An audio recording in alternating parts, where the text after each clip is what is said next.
You have that passion that most people really would like to have. It is so easy to get jaded in the craft. You need to keep making things for yourself. For such a long time, I was so afraid of actually going out and doing this. There's this sense of uncertainty that you're scared in terms of will it work out or will it not work out? It's, can I effectively pull off something that is worth someone's time? There's something inside me, right, that says you gotta tell people stories and you gotta shine light on things that people wouldn't shine light on. I need to be constantly making or I'm just gonna drown.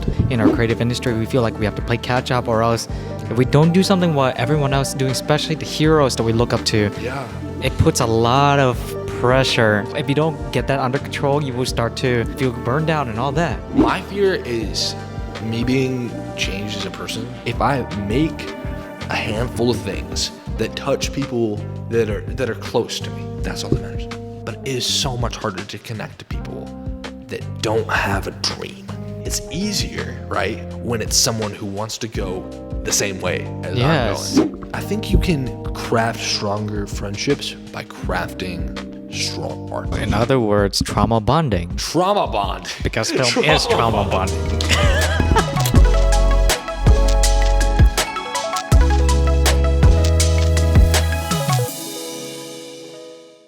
Before we get started, dude, how are you?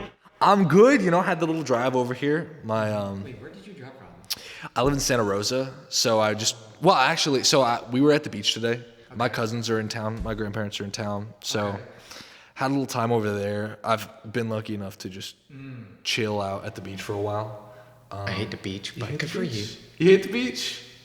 I have hearing aids, which means I've had a bad experience with my friends whenever we were at the beach, and I take out my hearing aids. I'm useless, and they know that I'm there, but they know that I can't talk because it's hard to hear. Oh, shoot, yeah. So fuck the beach. Yeah, exactly. I get Go on. You went to the beach? I went to the beach, drove over here. Really haven't done that much. Okay. Other than the grandparents being in town, I end up shuttling people around a lot, just in the truck, just parked outside. But overall, you know, it's been a chill day. It's been a chill day. It is Sunday. You know, I'm glad to be here. Dude, this is going to be Yes! this is gonna be a You're that little, guys. He's glad to be here.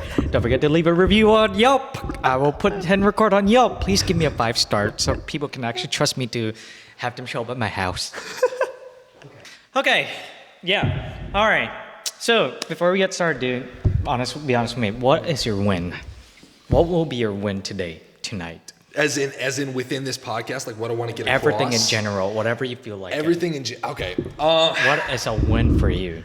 I'd say a win is just, you know, I'm a real conversationalist and stuff like that. So being able to, I was talking to people, to my brother's girlfriend today, and you know, I really love connecting with people one-on-one. I'm not really like a group kind of guy. Yeah. I mean, I can because I'm more extroverted than I'd say the normal person is. But when it comes to what I found is in these group scenarios and stuff like that, I can't really connect to people unless it's like a one-on-one connection. And if I don't have a one-on-one connection, then I'm just completely disassociated. I agree. Which, you know, it happens with creatives, but it's just overall, okay. I kind of went off track there. But so it sounds like the win for you is to make a one-on-one connection as worthwhile as possible. Yeah, exactly. Look at that. Fools need to get off your phone and start connecting to people. Yeah, okay? Exactly. Don't be wearing the AirPods, the AirVision Apple thing. Oh, the AppleVision Pros? Have you seen it? Stupid. Have you seen any of those in person? Huh? Have you seen any of them in person? I don't plan to because one, they look like scuba devices, scuba diving, but no, it's just gonna create more disconnect with everyone wanting to connect. Whatever. I don't see anybody really buying it. You know what I mean? It feels like something that's It's a fad. It's a fad. You know, it's gonna pass. It's a fad. Yeah. So that's your win. What else do you want to say as far as your win before we dive into this to discover the world of Abe Knapp? I would say a win is coming on here. I really like making connections within the creative sphere. Okay. I like, you know, I mean, you see my Instagram, I'm really posting all the time. So it's like, I like getting me out there. You know what I mean? I'm not really recently I haven't been into just going with the social media trends and stuff like that. So I went back to I was photoshopping for a long time. I noticed that. You noticed that. He has a portfolio that looks really impressive. I'm serious. Yeah, it's all right. You know, I started in the fan editing sphere. I don't know if you know exactly what that is, but it's like Fan editing. Yeah, you know what it is. Yeah. You know, you make your own version of a costume of a character that's coming out. You make your own poster, and I got into that mainly because I just wanted to learn how to Photoshop and stuff like that. So there's this YouTube channel. I don't know if you've seen it, but it's Benny Productions. No, I do not. Okay, so it's like one of the biggest like Photoshop channels out there. I was on like one of his end stingers one time, and I was really proud of that. But that was when I was like freaking 15. But I got into the photoshopping sphere of things. That took off after a while. I made some cool friends in that sphere, and then I found that I probably should mute that. You're good. That's actually a great way to start this conversation before we get too deep into that topic. Yeah, exactly. That being said, okay. Hi guys. Hello. Hi. It's me again. Hola. It's another episode. Also, I'm trying to get up to 100. Up to 100. So where are you at right now? I am at, I think 8 or 9. Okay. Yeah. Yeah, I have about 57 people to go through. Are you serious? Yes. I just did one this morning, but my goal is to get 100. 57 people. So are you going through like actors and what's the scope of everybody? Everybody, and as long as my only criteria is only as long as they are creative in some capacity. So are you doing musicians and stuff too? Musicians, like this morning I did a music composer. Really? Yes. No He's a good friend of mine. He's up in South Carolina. You're gonna love that episode when I drop it. way. You guys are gonna love that episode when I drop it. Anyways, I don't want to brag. I am bragging right now. That's not good. I need to stop. I need to be more humble. Yeah. You don't need to be more. But no, okay. I've seen his portfolio. It's better than mine. Whoa. Time out. Okay. Oh, speaking of which, your demo reel. Oh yeah, you watched it? I love it. Yeah, I love dropped it. yet. Huh? I haven't dropped it yet. I'm gonna drop it. I don't know later what in the we're week. talking about. What demo reel? Demo reel. It'll be dropped. There is an existing demo reel on your YouTube channel. Yeah, it's up so there. it's Yeah. But this we're talking about a different video. Yeah. I'm not gonna put this in here, but I gotta say it's really good. And I think you are starting to develop a specific look that you're looking for. Yeah. It's just I think it seems like you're at the phase where you're just getting more work, whatever Yeah. comes along your way, and trying to make it more cinematic. Yeah. So I think that's where you're at this stage. Oh, but you're gonna get closer because you seem to have this style of a cinematic. With this, you like the aspect ratio. You seem to drive yourself to using that look. I don't use it as much anymore ish. So like I've really liked just the straight kind of like it's not exactly open gate, but Yeah. on the Pocket or Yes. it has Pocket 4K. Yes, Pocket 4K.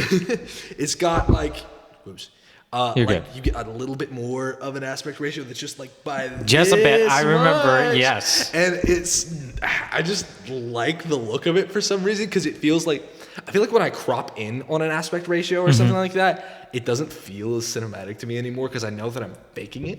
If that makes any Yes. sense. So if I'm going like or something like that, and there's still information on the top and bottom, I don't It still love it. doesn't. I don't love it. But if I was shooting on like Anamorphics or something like Yes. that, which I'm trying to remember what they were called. But there were these new the Blazar remises. That Oh, just that's a came out. new one. I know DZOFilms best Atlas Orion series, yeah. but that's a new brand. So there's this. Okay, so what did I say they were? The Blazar remises. Okay. So they just came out recently, and they are absolutely solid. Like they're I think you can get a set of them for I want to say under. It's like 3 lenses for under $3,000. Nah. And they look amazing. They look so good. What are the characteristics that come with that? Because like the Atlas Orion, for example, they do have that softer look. Yeah. What characteristics are you seeing with this one? Have you shot with them I yet? haven't shot with them yet. I end up just watching videos more than I play with real gear. But I need to just be renting these things. You know what I mean? I need to do it more. It's just expensive. Hey, but I mean, that's our training. hobby, dude, our career is I would say our Both, hobby. yeah, it's both. Yes. You know. It turned into an expensive hobby. Bro, we could be like investing in our own stock, and we could probably own a lot of Bitcoin, but no, we just decided to throw in a lot of money towards lights, this and this and this and this and that. Yeah. We're not really looking for retiring. I'm telling you, the Remuses are nice. I don't like there was another set of budget anamorphic lenses that came out like 2 years ago, and they were really popular. And I'm trying to remember what they were called. The stereo lenses. Yeah. It looks too clinical for me. They want me to rehouse lenses with. Oh, I love like iron glass. You're talking about iron glass lenses? I heard about them, but with stereo, I think. I don't know. I haven't shot with them, to be fair. But the Remuses, like, they look freaking cinema. Are you being sponsored by them right now? I'm not. But I would be completely open to it. Please sponsor Abe right now. I'm completely open to it in every way. Yes. But that was the longest intro. I'm going to say, hi guys, welcome back to another episode. Obviously, as you can tell, it's already going to be a fun conversation. Absolutely. Yeah, see, we already got a lot of great info. We're really fun. Yeah. Yes. So, welcome back to another episode with Abe Knapp. He's a 30A videographer based in, well, I did say 30A. Yeah. Yes, 30A. So, this podcast, we're going to dive into, cinema world stuff, cameras, cinematography, our aspirations, all that good stuff, and also a very special surprise, a trilogy. I will not reveal the name, but we will be getting to that. Because it's pretty much unpronounceable. Everyone, yeah. If you just read it, you're like, hey, but I won't spoil It's the like, names. I guess I would say it's like a Harry Potter spell. Yeah, it sounds like Harry Potter spell. It sounds exactly like a Harry Potter spell. So, okay. let's start with the first question. I guess also I'm not going to follow the questions. So, you know the drill. We'll flow through it. Yeah, we'll flow through it. But before we do that, where can people find you? Okay, so a lot of places. So I'm mainly active on Instagram, but I have like 8,000 accounts is the problem. So you can follow for my Photoshop stuff. Okay. Oh my goodness. At Baby Spielberg, as in Steven Spielberg, Baby Spielberg. And then my name's Abe Knapp. So my cinematography stuff is all up on Knapp Stories, Knapp Stories. And then I have a million others, but you can just figure that out for yourself. I have my personal account, and then I have one for the trilogy. And then you have Tumblr? I don't have Tumblr, dude. I'm only on Instagram. You have Imager? Nope. I don't have that. I should get an art station or something like that. I know that. I don't have an art station. Yeah. I do get all my stuff reposted on ArtStation all the time, and people take credit for it. That's so much. Yeah, oh my gosh, yeah. Like people like make PNGs of like all the posters that I make. And I'm like, you are killing the quality. You heard it, guys. See, he could be your social media strategist. Apparently, he runs thousands of accounts. Well.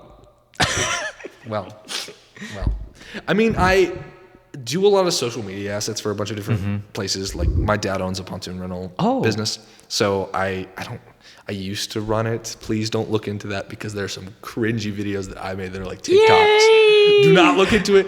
But if you want to rent a boat on the Panhandle, check out 38pontoonrental.com. Tell us who you are. Okay. What your mission is in life as a creative. And what you do. Okay. Go. So I'm Abe Knapp. I am a cinematographer. I am a Photoshop artist. I live in the Florida Panhandle. Okay. I write. I play a little bit of guitar for my church, which is just something. I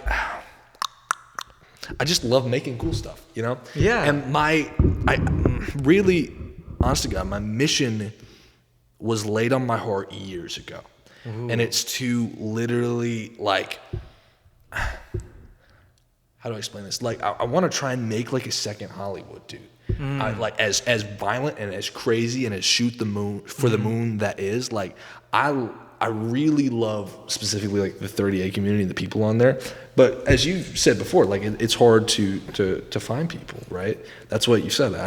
I've watched a few episodes of this podcast, and it's a solid one. And watched the last one that I watched.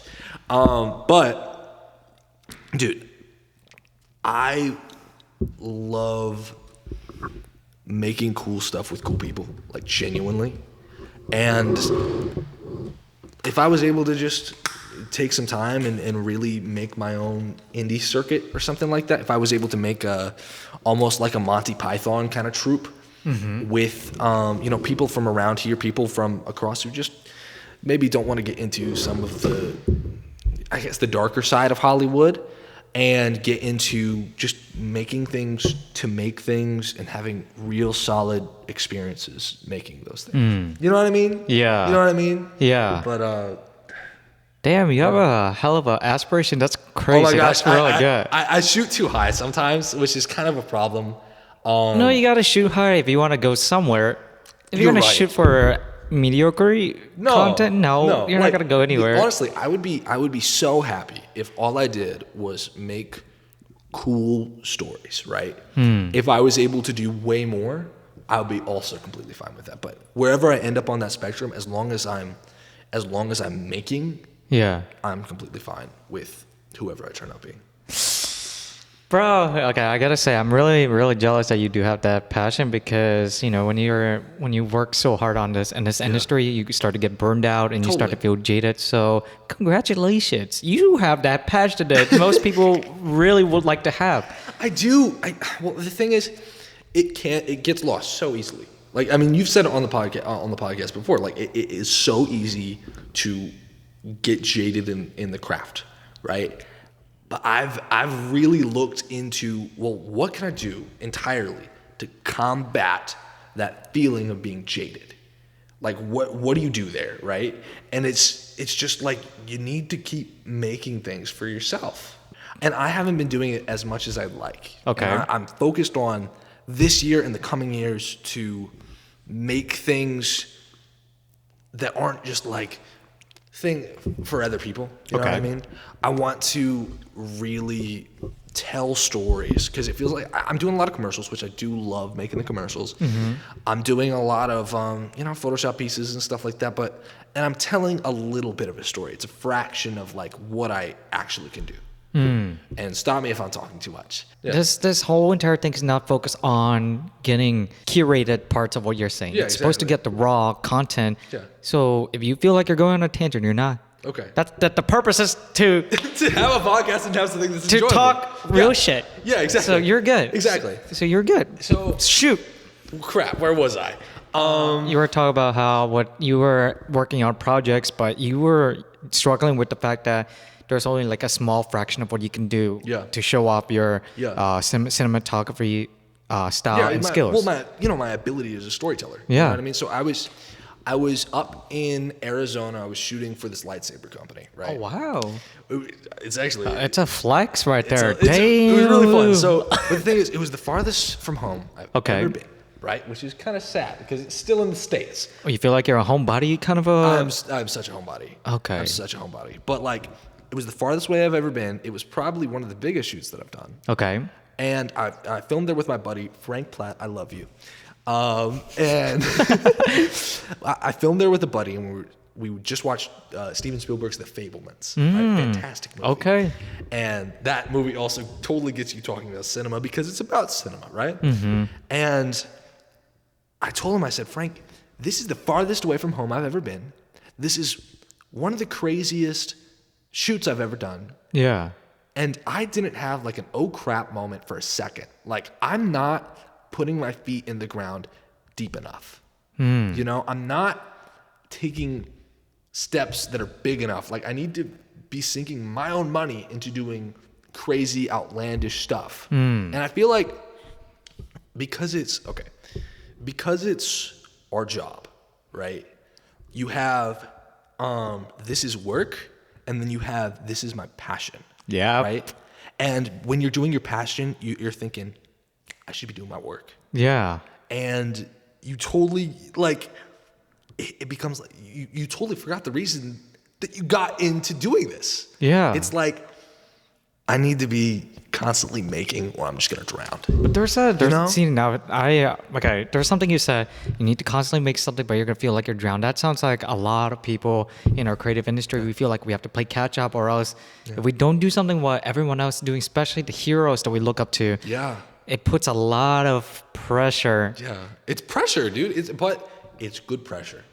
That yes, what I'm I talking agree about? with that, but I'm just saying sometimes that if you don't get that under control, you will start to yes, you're gonna start to feel burned out and all that. What I'm talking about is not being drowned out in a sea of other people doing what Yeah. you're doing, but being drowned out as in like, I never got to do this awesome thing that I wanted to do. And I feel like with HIRAETH, right, which is what I've written, it's a short film that I have. Yeah. It's all out. I have 3 parts of it, and it's really cool, right? It's like Dune, guys. Kind of like that. But like, I want to do it. And there are these other like short form documentaries that I totally want to do. And for such a long time, I was so afraid of actually going out and doing this. And because it's like, I need to be doing my work. Because it's like, I don't want to, I don't know what I'm waiting for, honestly. I don't know what I'm waiting for. And I just need to, I need to do. I think you're at the apex of a building like the Assassin's Creed. You're just there's a button that says jump. Yeah. You're just waiting for something to push you. Am I correct to assume that there's this sense of uncertainty that you're scared in terms of will it work out or will it not work out? The thing is, it's can I effectively pull off something that is worth someone's time? You know, and a lot of it rides on. So I feel like I, as a person, can do it, right? And I feel like the people that I know on the crew team can do it. I need to find decent people to fill the roles, you know? And I'm a big fan of what I've written. I think it's really solid. And it's dark, but it's like, it's hopeful. It's like inherently hopeful.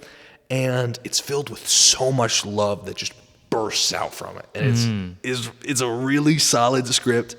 I think I have like 30 pages on just the first part, and then there's 2 other parts. Yeah.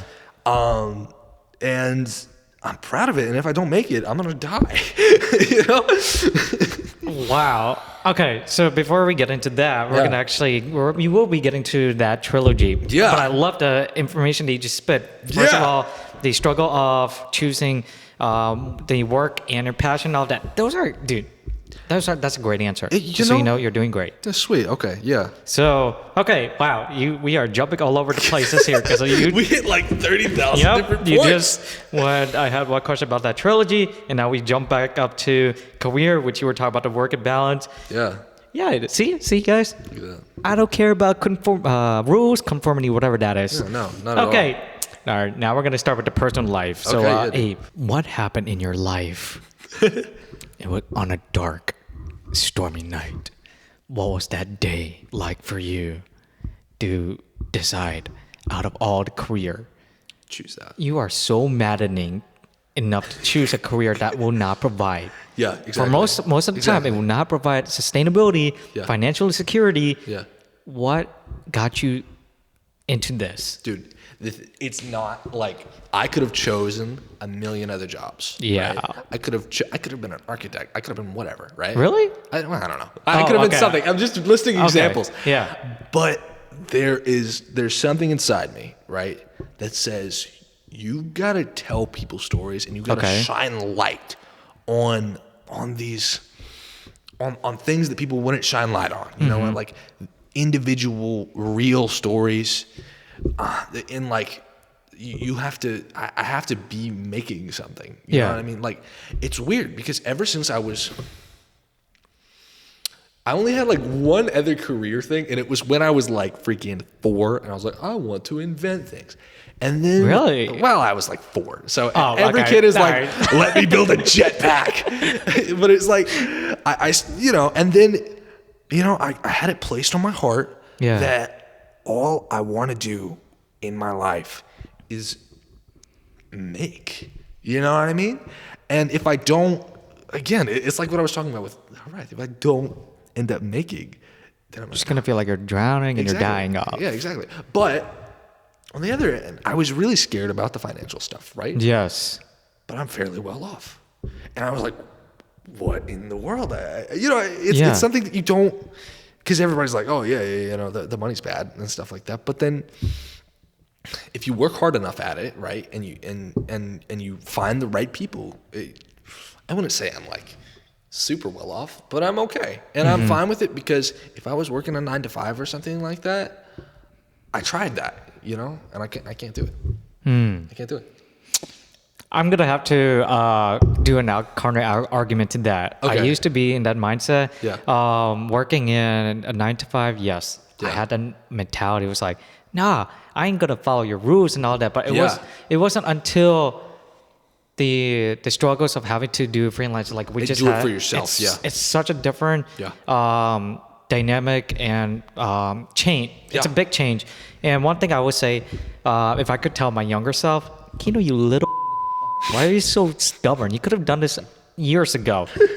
But my new stance on this is that I really appreciate the 9 to 5, depending on the job. If it's something that's related to what you do, if you got that job, hang on to it, because if you have a creative job that still involves in what you love to do, it will still allow you to get the funds to get what you want to make your projects that you want to do, especially passion projects, possible. Because if you don't have an income, you're always going to be so stressed about getting the financials in order while balancing the time or making the time to do what you love. So you are totally right with that. You were totally right with that. What will make you, where are you right now with the mindset? Are you just like, are you waiting for something to get you to change your perspective on a 9 to 5? Or, by the way, we're not disrespecting y'all that are in the 9 to 5. We really respect what you do. None. Yeah, exactly. But go on. The thing is, I've always been someone who has thought like, how to explain this? I actually completely forgot the question for a second. But no, it's stressful because you have to try and find the money for yourself. Yeah. You know what I mean? You got to look out and you got to find these people to work with and collaborate with. Yes. But what I found to kind of take the weight off of me financially is I outsource a lot of my stuff. So like when I'm doing my own videos and stuff, I do that all myself. But if there are buddies that I have that are looking for work and I have a client that and I can't do their thing or something like that, I just send it on over to them, right? And then I talk to them obviously about it, and I'm like, hey, I'll put a little commission cap on top for myself because I'm finding these clients, and they're completely fine with it. You know what I mean? So that way, you're still it's like you're managing all of these creative entities that are going out there, right? And it's nice because these people, like in social media, as much as it is a net negative or something like that when it comes to connection and finding people within your creative sphere, it's a complete positive. Yeah. You know, it's like I've met some great people from all the way in India. I've met some people, on the other side of the pond, in the UK. Okay. I've met people from all over these places that I genuinely love these guys. Like they're actually really solid people. Yeah. And I'm able to send jobs out to them, and they get to do a little bit of the work, and I get a little bit on top. It's nice. See, that's one thing that I wish I learned early on. It's like how outsourcing. How did you come across that? I've only started it really recently, so I didn't really come up. I hadn't really seen anybody do that where they just like basically had the way that I refer to it is like a disassociated production studio or something like that, where you can hire these group of freelancers, right? And whoever you hire from, gets a little cap or something like a commission cap. And then he says, okay, well, you need him, you need him, you need him. Yeah. Right. And then those guys get sent off and they work on that job. And that way, whoever is actively looking for these clients, everyone's getting these clients. Yeah. Everyone's getting paid. It's really nice. And oh my gosh, the guys that I know are some of the most genuine people you can know, and I'm gonna have to link you with some of them because they are really cool. They're really cool guys.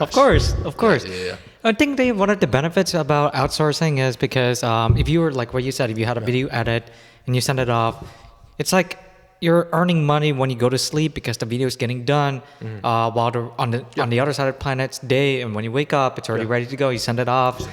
That's the power of outsourcing, guys. I haven't done it as much as I'd like to. I'm trying to throughout this year. I have some stuff there. Like this guy's wanting to get a children's book done, so I hired out my buddy Matt. All right, we're sending out love team. Name dropping a little bit to illustrate the thing. Yeah, and I send it over, and it's still working on it. I'm trying to work out the kinks and stuff like that. But it's It's a way to get your friends money. You know what I mean? That's interesting because, as creative, when we work on our own projects, we tend to have this thing where, no, I will not let anybody touch it. It's mine. I've it's stopped like caring. it's our baby. Yeah, exactly. Walk us through how you managed to balance between that version of that side of you wanting to do it for yourself versus being, toning down the ego enough to let other people do it so that it'll work out. You got to know that they can do a good job. You know That's what I mean? really hard. Which is hard, but the trick is when I have something like HIRAETH, right? Yeah. Where I need other people to do things. Right. I'll say, hey, Jonathan, right? Can you... Jonathan's my composer buddy. Yes. You'll have to have him on. He's really okay. We're setting out another love to Sitting out a Jonathan. lot of it. I'm like, dude, I'm trying to brainstorm this idea of my main character, right? Could you make me a test score and I'll pay you for it, right? And then he sends it over and I'm like, this is the most beautiful sheet of music I've ever heard. I'm going to send this out. And I think I have it up on my YouTube channel, the first one that he ever did. And he's made some changes to the sound of HIRAETH, which is really cool. Okay. And then I have other people, like I had Ganesh, another shout out. Shout out to you, man. He made the Angel's Wing, which is the main ship of the movie, right? Okay. And he did such a fantastic job. And, like all these different people, I know that they did great stuff for me. I know that they could do it for other people because they're insane. You know? So it's just knowing that you have a friend that can do something good and that you're not the only one with good ideas. You know what I mean? No, I got to get you my connects. You do it right now. Open up your phone. Yeah. Look up Abraham. Abraham, I love you, man. I miss you. Abraham. It's been a while. Abraham? Are you serious? Abraham Mast. Oh my gosh, dude! I've only met one other Abraham in my life. Oh, I'm Abraham. okay. So my full name's Abraham. That's crazy. Abraham Mast. Okay, here we go. Blender artist. Oh, really? Really, Blender artist. really Abraham, good. what's his last name? Mast. M-A-S-T. M-A-S-T. He's really good. Abraham, you the man, bro. You are a god. Holy crap. Yeah, he does serious stuff, and he's based in Nashville. Now, the second connection I want to give you is Brooks. That's the one I talked to this morning. He's a music composer, so I'm sure you probably already have someone that does music. Yeah. But his specific style of music is an orchestra. He likes sci-fi. He likes all that stuff. So that's why it might be a good connection for you to have. His name is Brooks Leiby. Leiby, how do you spell it? So Brooks and then Leiby, Leibee. It should have a profile picture of Half Shadow? Yes. Is that what I'm talking about? Whoa, okay. has dinosaurs in his profile. I see it. That's him. Anyways, No way. I love you both. You guys are fantastic people. They're gonna get you whenever you want to talk to them. I think they're gonna be a great addition to that trilogy. Team, bro. But the team. we're going way too far ahead with HIRAETH. We will be getting This is going to be like an 8-hour podcast episode, and I am so here for it. As you can see, the passion. My goodness, please try not to lose that when you get deeper into this hellhole film industry. See, I am very jaded in some ways. Very How old are you? I'm 19. So that's why You have I'm so way much- too positive. Well, to be honest, okay. No, that's good, but goddamn, bro. I've been really focused on positive. Like, as weird as that sounds, okay, I've been watching a lot of Parks and Recreation. A what? Parks and Recreation. What does that have to? Okay, I'm You know, following. What's his name? Chris Pratt? The guy that goes literally. But he's like so positive in the show. And when he's on screen, he's Mark Lowe. Okay. Rob Lowe. Yeah, I haven't watched Parks and Rec. Okay, it's really funny. But he's just so positive about life and so happy and really interested in finding out more about other people. And I found that I love people like that. So I want to, I've been like that, but I haven't been as much recently. So. My gosh, you are. I hope you don't get corrupted. I hope this industry doesn't eat you up and spit you out. I hope so too. Oh my god, 19? How old do you think I am? I don't know, honestly. Take a shot. 22. How old are you? 25. You're 25? Seriously? Yes. Dude, I thought you were like around my age. Nah. That's crazy. That's crazy, actually. Yeah. That's why I'm jealous of this You remind me of me. Oh my God, I feel old when I said that. Oh no. It's all right. No, you're good. It's all right. You know. No. 25 is just a number. You 25 need is to just a talk to number. your 25 is a number. self. 30 years old is a new 20s. 30 is a new 20s. 30's the new 20. But no, seriously though, dude, I really miss that energy because in this industry, it's just so easy for people to, when you show how positive and how happy you are, People are like, oh. there's just a lot of people in this industry that, while there are good ones like your friends, there are some others that will want to take that. Yes, they will want to use that. And especially the fact that you have this passion, there will be people that will take that and try to twist it in a way that they will get as much from you. Yeah. And you won't even know it. Dude, that's why I'm talking about this new Hollywood Huh? kind of thing. That's why I'm talking about this new Hollywood kind of thing. You know Hollywood what sucks. I mean? Hollywood sucks. Yo, dude, there are going to be people knocking you down. What I'm Yes. saying is having people like you and me that just, you know, with high hopes and want to do cool things, and we don't all hate each other. You know? Like, how hard is that? How hard is that, really? No, I think you're right. Finding the right people is just so hard, but keep at it. Well, To you all aspiring filmmakers, please don't lose your childhood, your child, Yeah, the dude. inner child Well, it's- that pushes you to do this stuff. It's crafting your network, dude. Yes. It's having, like, cut out people that just don't make you happy when you're on a set. You know, if you're going to be doing something for yourself, cut them out. Yeah. You know what I mean? Like, Even if you have like longer than 3 years friendship history. dude, it does not matter. Well, I mean, See? it matters, but you got to be honest with them. You got to be like, Yeah. hey, dude, like, when we're in a creative sphere, we need to be open to having these ideas and Yeah. this discourse and stuff like that. But if you're gonna put up a wall and just, you know, knock me down, I'm not gonna stand for that. Yes. Not gonna stand for Yes. Yeah, brother. Positive energy Yeah, for brother. 2024. Actually, have you heard of Calliope Films? No. Follow that account. They host a creative meetups every month in Pensacola. I just came back from Seriously? there. You will meet so many awesome people there. So Okay, dude, we there's should go together. Dude, I freaking love hanging out with you, dude. pull it up. Wait, how do you Calliope Films. I think the next one's next month. We should go. I bring my girlfriend. I brought my boss Nice. to the event. Your boss is a cool guy, by the way. Huh? Your boss is a cool guy, by the way. Which one? CJ or? The one that I met. Oh, that's Cody. Cody. I like Cody, love you, man. Love Cody. Okay, well, Calliope, Calliope Films. I see it. Oh, another connection I want to give you, Danny. I love you, buddy. Danny he's based in Pensacola. He's a visual effects artist as well. Sweet. Oh my gosh. Okay, what's his full name? Danny VFX. Danny, I love you, man. You are awesome. Wow, this episode I'm gonna title it. It's just like linking. Okay, I may have to find Shout it later out 'cause There are episode. a lot of Danny VFX. Yeah, Danny VFX. Have you know? I think there are a lot of Danny VFX. So, He's the one. The profile picture should be him sitting on a foam chair. okay, I'm looking. Hey, you can just find it. You got it? We'll Or grab it. oh wait, no, it's VFX Danny, not Danny Oh, VFX. VFX Danny. Okay. Yeah, sorry, VFX. Danny, you were awesome.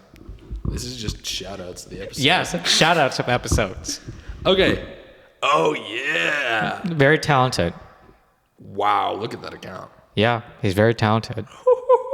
That is so sweet. That Okay. is so sweet. Oh, so you chose this career because you want to do it. Now, let's be honest. Yeah. I don't care. What are your fears about it? My fear is me being changed as a person through it. Okay. I do not like you're talking about like losing this enthusiasm and stuff like that. Yes. I cannot lose that. I mean, like I have fear about like not having anything that's worthwhile to show any. Like I don't even care if I exist, right? And like everyone. Like if I'm not like worldwide renowned, I don't care about that, you know? Right. Like if I make a handful of things that touch people that are close to me, you know, that's all that matters. Damn. You know? That You know sounds what I mean? like You know what I a mean? great mission. You Please know? don't lose that side of that. I'm trying not to. No, that I'm is rekindling yours. You know what I mean? No, I died a long time No, ago. it's coming back. Bro. It's coming back. It's coming back. No. I feel like Joker in this industry. I just want to watch everything burn. Yes, hit me. This is hit me. You know, dude. Wipe it all out. Let's start again. Huh? Wipe it all out. Let's start again. Oh, are we doing therapy now? Okay, all right. little bit. All right. Well, so Okay. I guess that's your mission in life. So you want to tell people your story, and the enthusiasm is just off the charts. Yeah, Good. So yeah, let's start with the personal life. Okay. Star Wars. Star Wars. Yeah. You have so much Star Wars stuff on your profile, dude. It clearly shows that it has a huge impact, Yeah. especially your trilogy and all that. But with Star Wars, with that specific franchise, now, by the way, we're not going to talk about the new trilogy. That one, No, in my we're opinion. not. What were they thinking with Palpatine, bro? Anyways, Nothing. They weren't thinking about anything. Star Wars. Tell us the impact that it had on you, On me. as you grew up. Yeah. And now you're in this career. How did that franchise influence your cinematography style and as a creator? So here's the thing. I've done over 20 lightsaber commercials. Holy shit. Which becomes a little Oh, is this the Cabaret? Yeah, Corbanth. Corbanth is oh, supposed to be. sorry. Yeah, almost. Yeah. Corbanth sabers, right? Yes. So I've done a lot of work with them. And Yeah. kind of, dude, it shaped how I do product cinematography because I'm shooting these lightsabers and stuff like that. Oh, speaking of which, he just came back from a trip for a Yuma, Arizona. Well, we should talk about that. We should talk about that a little freaking bit. crazy, by Because the way. But go on it is into a cool your story. go on into that, and then we'll talk about that. Yeah, It's yeah. really. If you want to see that, it's in his Instagram. It's really fucking good. It's really cool. Go on. So the thing is, you make 20 of these videos, and you can't help that it shapes your cinematography style and stuff like that. But when it comes to how Star Wars itself has impacted me, is it's original. Everyone loves the original 6, right? Yes, agreed. Phantom Menace, Attack of the Clones, yeah. But dude, the original 6, everybody loves the story from start to finish, right? But really, where my heart has been, where my interest has been, is okay. So after Return of the Jedi is over, right? Before the corporate juggernauts over at Disney had bought Star Wars, they have this whole expanded universe, the Legends, right? Where it's Mara Jade, who is Luke Skywalker's wife, and you have Darth Vader having a secret Sith apprentice and stuff like that, and these stories that feel completely like a different world. Yeah. And then Disney buys it and they snap it all out of existence, right?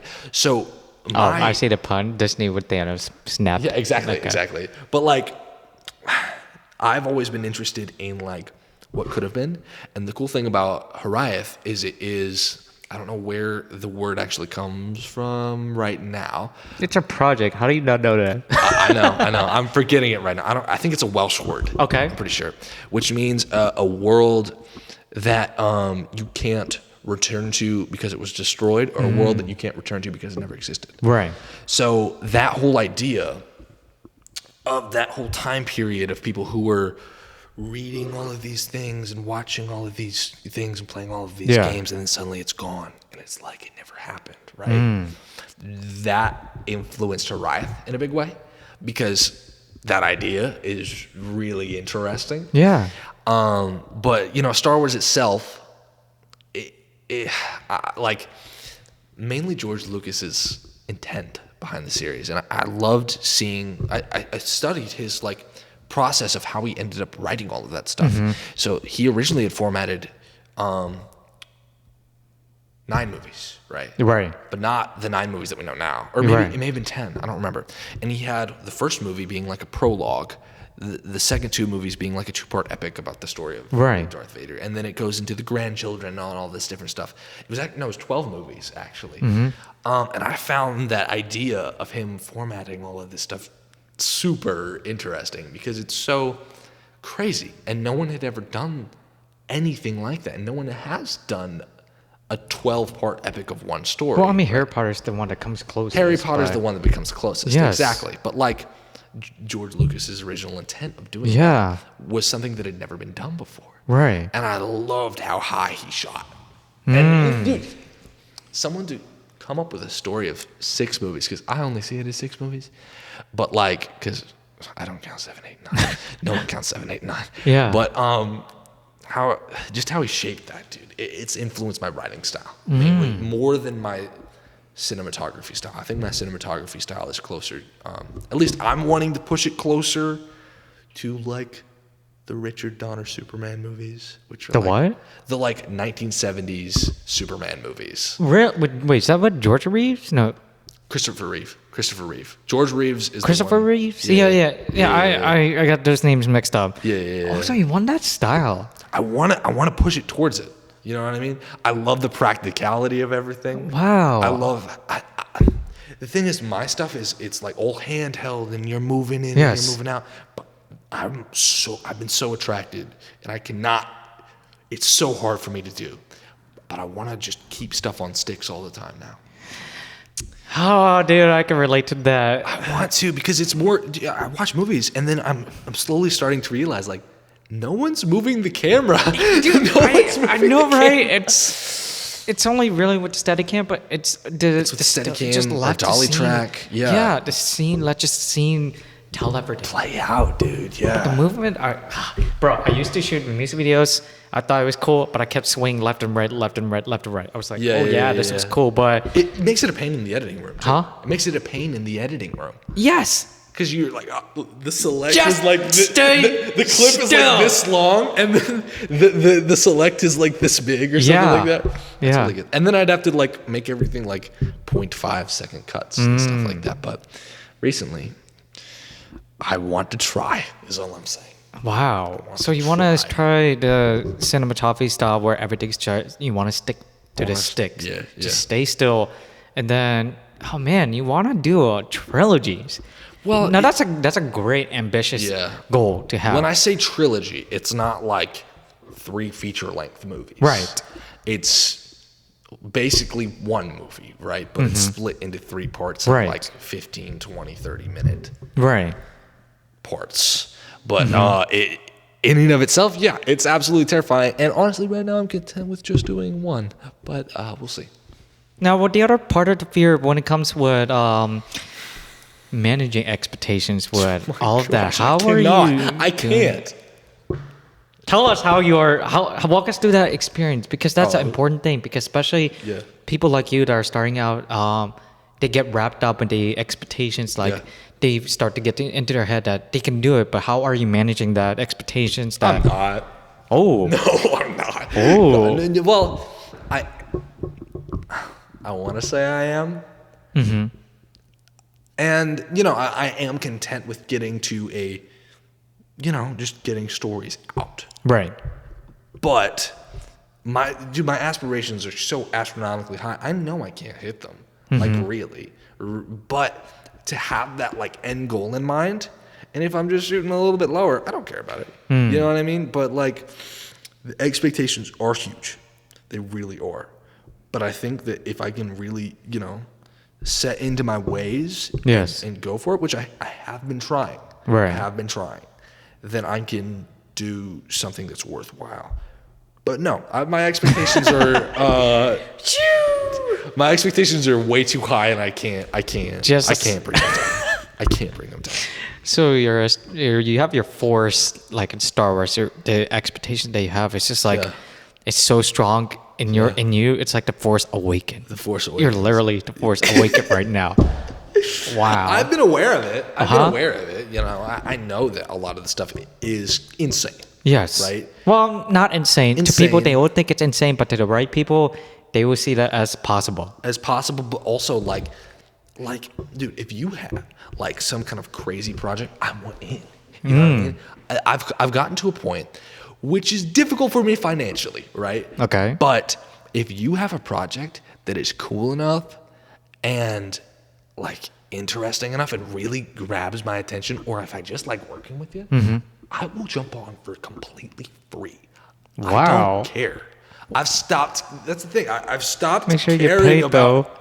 It's bad. Make sure you get paid though. Well, obviously, if it's something like, if it's something where I could be getting money, yes, right, I'm gonna try. But if you have something, right, and is,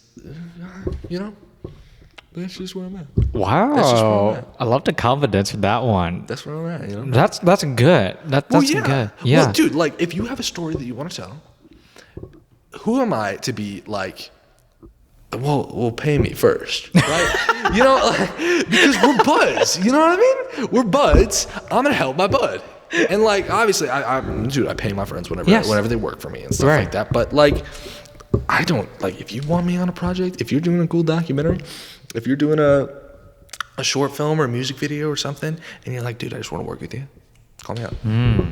Guys, if you have any projects. Okay, wait a minute. There's a line. Well, I said my friends. well, now with the Star Wars, now that you described how the way with the 1970s style of Superman. Yeah.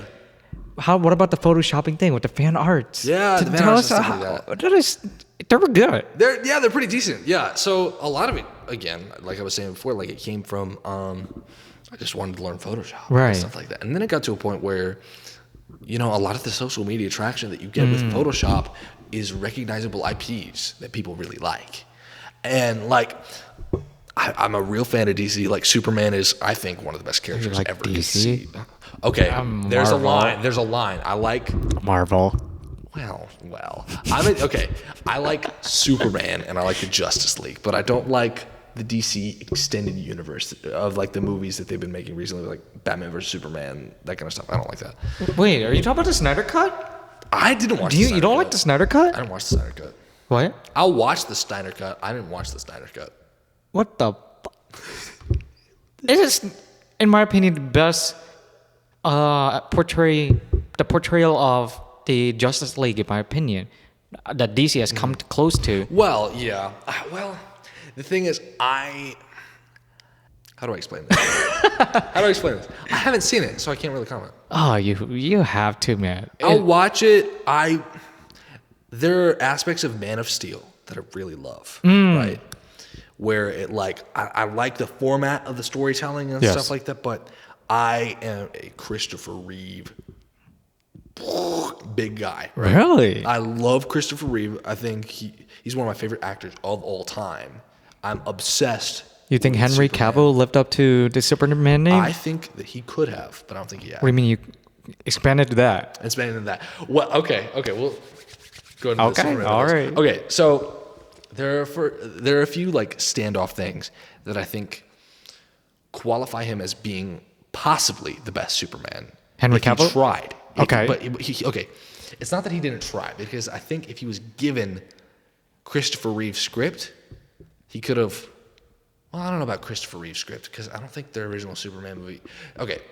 I'm gonna go. James Gunn is also coming out with a different. I'm actually so excited about that. Yeah, the way he's going about that is a lot closer to Christopher Reeve era than. Whereas with Snyder Cut, it's more dark, more grounded. Maybe. Yeah, well, I think there's a line between, because you can do grounded, right? But Wait, can or cannot? You can do grounded. Okay. But you have to do it in a way that still makes the character the exact same character. You know what I mean? Yes. So it's like he can have. I really liked what Snyder did with Krypton, and you had like a real feeling alien world. Right. It felt like. Actually, like, okay, I understand this, right? And it felt almost Lord of the Rings-y, and I was like, okay, I really like that. Yeah. But then, if you have, Superman, who is the beacon of all hope, fighting Zod in Metropolis instead of in an open field where no one would be hurt, it doesn't make as much sense. Because he is, like, in my mind, I've read so many Superman comics. I am such a Superman fanatic. Like, this is the one thing that I think my girlfriend might hate me for. Okay. So, I've read everything. And, like, honestly, this may sound weird. Go for it. But I've had a notes app in my phone for exactly what I do with a Superman saga. Wow. For such a long time. And it's so solid, and I think it would be the best adaptation of Superman ever. It would be so good, but I couldn't do it in a million years because I'm freaking 19 and no one would hire me. To be fair, we didn't expect James Gunn to even take the helm of the DC. So there will be people that will come after James Gunn is done with the. There will be people that we never expected. So I think I think you can do it. It's just more of like It's you got to right, do yeah. the trials and retribution that the steps up, directors that went through to get to where they are now. Yeah. So save that. I think Yeah. it might come in handy. Yeah, exactly. The last thing I will say about the Superman and Snyder Cut is how I really appreciate how Snyder portrayed the difference in terms of strength between the Yeah. army soldiers. Do you remember that? Have you watched Man of Steel? I have watched Man of Steel. Yes. Do you remember the scene where they were fighting in the town where Superman was fighting off the aliens, Zod's partners? Or they were fighting with the American soldiers. What I appreciated about that is you could see the distinct strength in comparison to a superhuman and a regular soldier. Yeah. That- Yeah. And I will not diss Snyder's cinematography style because it's very absolutely stellar. Yes. And it is so distinct. Yes. And it is so, I feel like he can paint like a comic book visual so well. Just like Watchmen. Yes. Like Watchmen. I think Batman versus Superman has some incredible cinematography. Wait, Batman versus Superman. The BVS? Yeah, BVS. Okay. Yeah. I think it has some incredible cinematography. Storyline sucks. Story. It sucked. I also didn't watch it because I'm that much of a hater. Well, I'm not that much of a hater. It sucked. I never No, watched it. what? You never watched BVS? I didn't watch How can you BVS. say that and not watch it? But you are right. I'm a major. I don't have. I think people are so like don't have to have reasons. Yes. They just like people are infinitely. Yeah, complex, dude. you save yourself time. BVS was not good. Okay, good. It just I heard the director's cut is better. yes, I can agree with that, but no, still not as Nah. good. Nah. Still not as good. Nah. But okay, so that's a bit about the Superman. With the Photoshop, one more thing on that one. Yeah, go ahead. With Photoshop, how are you transferring the skills that you've acquired in Photoshop into what you do now as a cinematographer? Yes. Well, okay, so I actually started as a cinematographer before I was in Photoshop. Oh, okay. So I've been, my parents enrolled me in an online Christian film school when I was like 14. Right? Okay. And I really worked hard on it. Well, I didn't really work hard on it. I did it. And I've been filming. I filmed on a freaking Canon 60D, if you can imagine. Like, freaking old school cheapo stuff. Old school. And I learned a lot. And then I installed a software called Magic Lantern onto my camera. Oh my God, I haven't heard that name in a You long remember time. Magic Lantern? It killed my camera. Oh. And so, camera was gone. And I was like, crap, what do I do? How much was that camera at that time? Bro, it was only like $200. It was not expensive. But I was like, I'm not going to get another 60D. I'm going to upgrade. So I didn't do it for a long time. And then I was like, so dude, what do I freaking do when my camera's gone? That was like my thing. Yeah. So I got into Photoshop and, dude, I loved it. And you were talking about like, how did this actually influence like what you're doing now, right? So what I found is to look development, and because it doesn't really affect me as much, I think I am better at lighting subjects because of it with natural light. Okay. Because I know how to relight faces in Photoshop and stuff like that, and I know how to paint intricate costumes and stuff like that, but it has to be believable. So like color theory and stuff like that, I do know a lot more about that. But mainly, it helps me a lot in terms of visual development of HIRAETH, right? Where I need to like I want to pin down like a look for this character. I need to figure it out, and like once I have it, I can Photoshop better than I can draw at this point. So it's like I Photoshop the character out, and I'm like, oh, well, I totally understand who this character is. I can write this character like that, and it's just helped in that aspect. And it's fun. I love Photoshop. No, because photoshopping was it used to be a thing from a long time ago. I used to create Photoshop composites, and it's never really. Never stuck out to you. I don't like it. Well, it depends on what you're doing with it. You know what I mean? Yeah. And it depends on how you like curate the experience. All you gotta do is freaking picture a funny show and put it in the top corner of your screen, and I can work for 20 hours a day, and I could be making anything. All you need is some baseline. What I found, okay, is when I'm working, Yeah. if I can come up with something fun to do during something that I don't like, I like what I'm doing. So that's what's helped with Photoshop. I just put on a funny show. It's just really hard to sit through. But then again, I think it takes a certain people like you to really enjoy the experience. I think some people will find maybe it's not for them. So, but I'm really glad that the skills that you have found in Photoshop still is transferable to cinematography in some form of capacity, which is good. I still do Photoshop all the time. I'm making rack cards for businesses. I'm making all this different stuff for businesses. I'm doing, like, I've done album covers. I've done movie posters. I've done a ton of stuff. Not trying to brag or anything, obviously, but Hey, it's okay to brag. It's okay. It's okay. It's okay. It's a business of bragging, but it's transferable, and I still use it all the time. Yeah. All the time. Well, we're gonna pivot into the therapy session or section of this episode. How have your parents accepted your choice in choosing this career? You already answered it with your own perspective, but now I would like to know, how are they able to come to terms that you are gonna go with this career path? Dude, they pushed me for it so hard. Oh They man, loved you are really lucky to have that. I am. I really am. Dude, my parents have been, so my mom was a musician for a really long time, and she phenomenal musician, phenomenal voice, just phenomenal character. And my dad was a pastor for a really long time, and he always like pushed me. He was like, I really didn't like the college experience. If you've always felt called to, filming and creating and stuff like that, I'm gonna help you. And so my parents actually totally, a lot of people are like, dude, my parents got so mad at me when I got into this or something like that. My parents, they've pushed me to work harder. Okay. Which, like, and when I was like freaking 17 or something like that, I was like, come on, mom and dad, like I'm 17. And then, they were totally right. And it was like, if I work, there's a difference between, it's like, I don't want to go down the college path or something like that. I don't want to go down this path, and I want to do my own thing. I want to be an artist, right?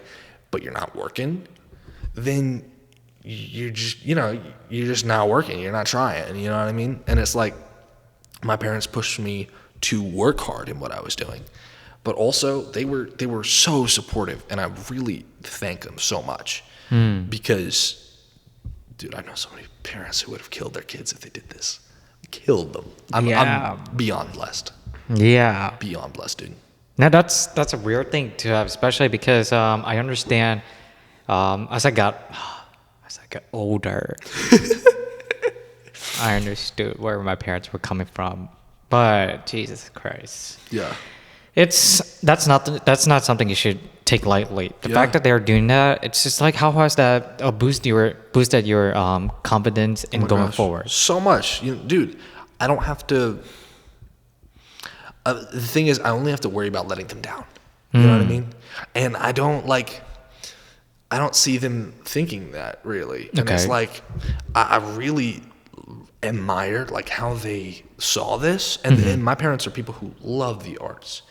They like love seeing people do what they're called to. And I actually forgot what the question was a little bit. What was the question again? How has that boosted your confidence in going forward with the support of your parents? It totally has. Like everything that I said, dude. Like it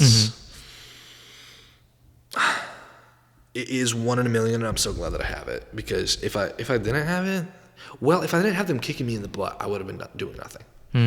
But if they were like, they told me like, dude, work at it, like go out, make connections, talk to people, and do what you love. Because if my dad worked for a long time, just at a 9 to 5, and he was like, I hated that. And then, do you know what I'm doing now? I have a boat rental business, and I get to go and put people out on the water, and I love my job. And I'm like, dude, I don't want to have a period in my life where I'm not doing exactly what I love. You know? Can you walk us through a time where you have that side of the support? Now walk us through a time where everything was just, you felt down, you just felt doubtful, because I guarantee that you cannot tell me this happened. There has not been a moment like that in your life. This happened, dude. But it was really just when I wasn't putting my nose to the grindstone. Okay. And I thought like, oh, like, you know, it's the typical teenager mindset where you're, Okay. you know, I'm a teenager, so I can say it. But it's like, oh, I don't want to do what everybody tells me what to do, you know? And it was when I realized, oh, I can be on my own path. Okay. But I can take these inputs from people and actually apply them. And well, you know, I felt so much better. I was actually going down the right path. You know what I mean? And I had, you know, it's that time where I broke my camera, I was sad. But like Sad boy hour. sad boy hour. But like if that never would have happened, then I never would have learned photo. I'm the kind of person who really looks back at the butterfly effect and stuff like that, where it's like I look back and I'm like, if I never broke my camera, I never would have learned Photoshop. And if I never would have learned Photoshop, So you believe in the butterfly effect? dude, I'm a Christian, so I'm like totally like everything is predestined, everything is going somewhere. You know what I mean? And I feel like I know exactly not exactly where I'm going, but I know that there's a plan in the long run. So that's just.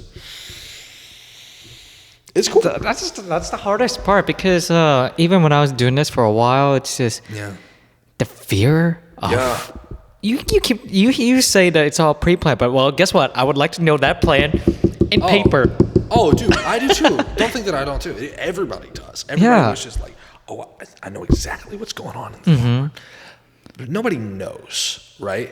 But I feel like if you find the path and you walk down it and you're like, oh, okay, you know it. Yeah. You're like, this is the path. Yeah. I know what it is. And you may stray from it, but that's also part of the path. That's what I love about it. That's what Oh my gosh. That's what You know, this is kind of an emotional podcast. see, that is the purpose, to get you cry. Actually, the fact that you're 19 and you know what to do means you're already at least like 60 or at least like 75% ahead of everybody else. Because, dude, at that age, there are still some friends of mine who went to college and still not know what they don't know want. what they're doing. So the fact that you know what you want, it puts you ahead of the game. Now, the question is this. Yeah. Now that you know what you want to do, has it been hard for you to, cut out the friends that aren't, because when we are so passionate and when they see that, they take it the wrong way. You're so right. Yeah, no, the thing is, you are incredibly right with this. And what I found is that if I can't find someone who doesn't have, even if it's not in film, right? Yes. That doesn't have like, this is like me shooting for the moon. This is something crazy. Yeah. Right. And they're not, if they don't know it yet, I try and push them toward it a little bit. Like, think of these things. Yeah. Think of where you're going. Because I was blessed to know it when I was freaking 14. Like, I knew where I wanted to go. And I feel like it's not that I cut them out, but it is so much harder to connect to people that don't have a dream, you know, that don't have a like, this is where I'm going. And it's easier, right, when it's someone who wants to go the same way as I'm going to. Like, dude, me and you, like, we hit it off, like, probably shooting for the mafia. So Yeah. like, Oh yeah. So I think it was the mafia. For context, we were at a event shoot. Cannot disclose the event, but it was a pretty cool event where a lot of high value people showed up, and he was there shooting with his black magic, but as 18 to 35. Yeah.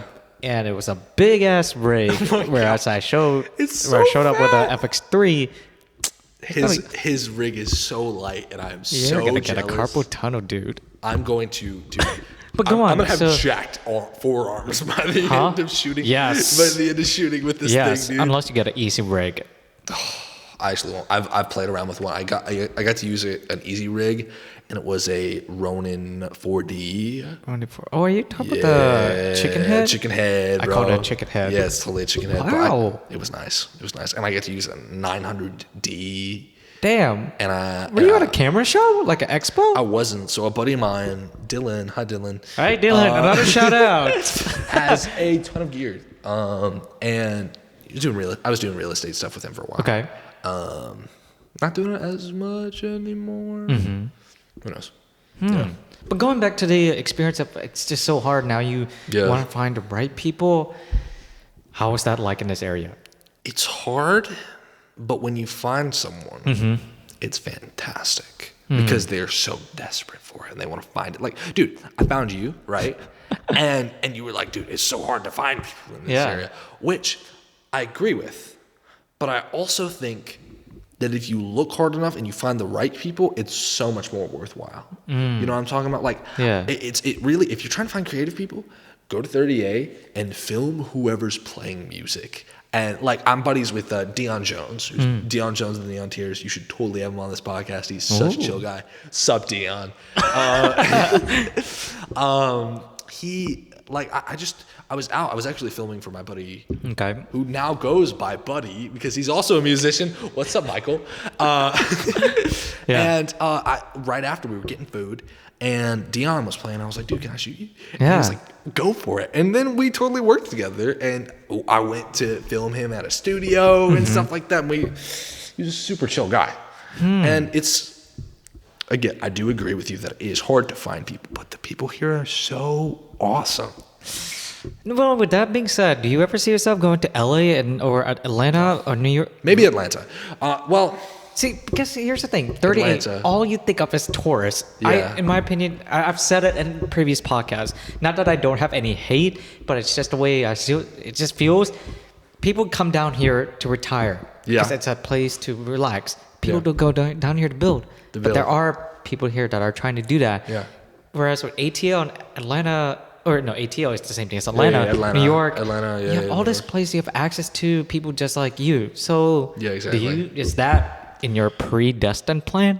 Yeah, okay. So you have a good point there, right?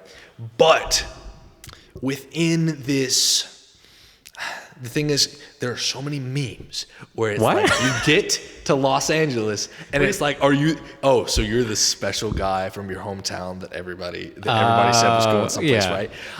A little bit of fear is there, right? Where it's like, I don't want to be the guy that is that. You know what I mean? Where I'm the special guy from my hometown. Everything. I would there are really cool opportunities in the Panhandle. Like, dude, freaking Chris Stapleton has a house down here. I heard that Taylor Swift is building a house down here. Like, dude. But they're probably doing that to relax. Exactly, to relax and stuff like that. But you're on vacation. How about a music video? Well, I would be fine with going wherever the wind takes me. Right? I love this area. I think it's the most beautiful area down here. I'll tell you, I'm really jaded with the beach and because you don't like the beach because you get the hearing aids and stuff like that. That, but also it got old after living here for 6 or 7 years. 6 or 7 years, I agree with you. How long have you lived here? I've lived here since I was 10, so Jesus Christ, 9 years. Oh my goodness, and you have not gotten tired of it? No, dude, no, I love this place. That's impressive. It is. It is difficult. But like, I also, to be fair, I live out in Santa Rosa. Okay. And Santa Rosa is in the heart of everything. You have Destin right here. You got 30, you got Inlet, you got Rosemary. And you got Niceville. And, Niceville is a little bit more boring. There's nothing nice about this place. Exactly. It's all right. It's all right. But, there are nice people in Niceville. I love the people here. Yeah, well, the people in this area, I think, are so nice. And is it a little bit of me being a homebody? Sure. Yes. Sure, it definitely is. But honestly, I am fine with wherever the wind takes me. If you got an opportunity to work on a Dune trilogy, like a next trilogy. Yeah, I would be there. Of course I would. Yeah, and then once you start getting to the environment, you see all these directors you have easy access to. They're all right What's there. going to stop you from not wanting to come back here? You're right, and it is family. Actually, you know what? You're family. 19. I think you. We're gonna have him back on a later episode. Yes. He's gonna be a different person than. I'm gonna be 20, and I'm gonna be like, I hate everybody. Oh God, I'm gonna be 30. Whoa! Oh my! But anyways, gosh. So well, I mean, you have a lot going for you. I hope so. I'm 25. Yes, you have a lot going for you. Shut the fuck up. Thank you. Okay. You have a lot going for you, which is good. You're going to do great. I have a lot of opportunities, and it's great. And I am working, and I'm really happy with my life. Please take this time. If there's one thing I could tell myself is to slow down. Just don't burn any bridges, please. I won't. I have. I won't. I will try not to anymore. Dude, it will It come is back to so bite your easy. ass. It is so easy. So you've had some experiences there. Yes. Is what you're saying. So are you allowed to elaborate on camera? Burning bridges. There are some where I just like to. There is one particular. There were multiple experiences. One company that I worked for, basically, I shot. They saw my work. You know, the usual drill. Yeah. Saw work. Looks cool. Hey, can we hire you? Cool. Yeah. Yeah. I shot a music video for them, and then all hell broke loose. Really? First sign of trouble was there was one scene where we were supposed to be done in 2 hours, but they kept saying that my lighting wasn't doing any good. So I had to rearrange 20 setups. 20 setups? So keep in mind, this was when I was, I think, 19 or 20. Okay? Were you a one-man crew here? Huh? Were you a one-man crew here? Yeah, well, actually, I had a friend of mine, Hunter. He was helping out. They had me do 20 plus setups because they kept saying, "Oh, we don't like the lighting." It was the makeup, but I kept saying, "No, it's the makeup." And after 20, I told guys, we were supposed to be there for 2 hours, only to end up being there for 4 hours. 4 hours? Are you serious? We had to pay out of pocket for the studio time. And I finally told them, "Hey, you need to get a makeup artist here to fix the makeup." Yeah. And lo and behold, it was the makeup. It was the makeup. That's the first sign of trouble. Second sign of trouble, I was filming for a scene. It's the last one. Yeah. But they told me to get off the camera and they would be the one to shoot the rest of it. Yeah. Dude. And they're not experienced in video camera. That is awful. The third lesson from that is they took the original footage because they asked for it, which was not part of the agreement and the contract. Any footage will be under my property. Ownership. Yeah. And so they said, okay, all right.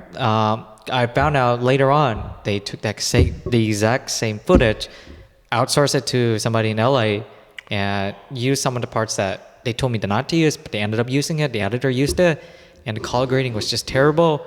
And yeah, they took my footage and just... Oh my god. Yeah. That sucks. That's actually. one experience out of sucks. many. Well, it's also, you need to, like, the problem starting out, and I have done it too, is finding actual good repeat clients. Because that's hard. It's so hard. Yeah. And especially ones that want to pay decent. We're going to take a break. We're going to grab you water. Actually, water in the fridge.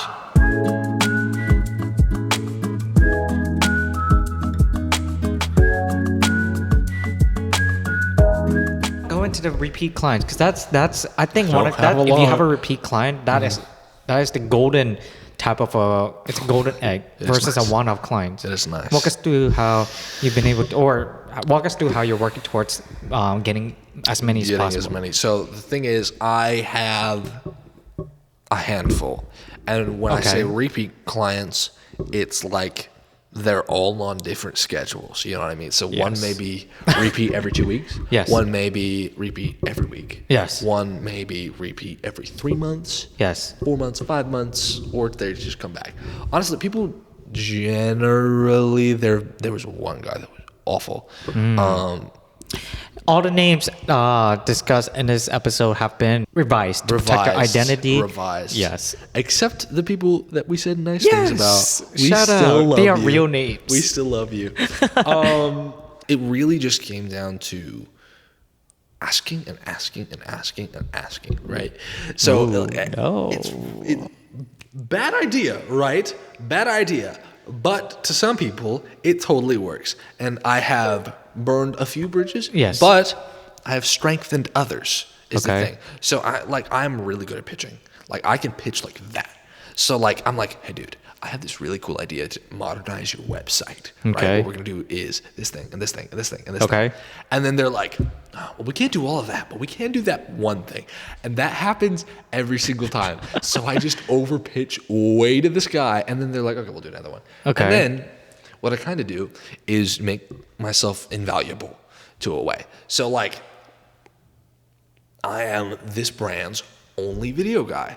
They don't know anyone else. Also, I own the rights to all the footage that we've already used. Yeah. So they're kind of locked in. So that's one way to go about it, is you kind of got to make yourself invaluable. And other ways to do it is to just also try and be as likable as you can and constantly be giving free stuff and stuff like that. But what you do is you charge up the stuff, so it's basically so like when I say free stuff, right, what I do is I send like a 1080p version of a thing, and I'm like, if you want it 4K, just let me know. And then boom, they have something in 4K, right? Okay. And I'm like, hey, if you like with add-ons, I'm really good about that. So it's like, hey, if you want like a story template or something like this, I'll make it for $20.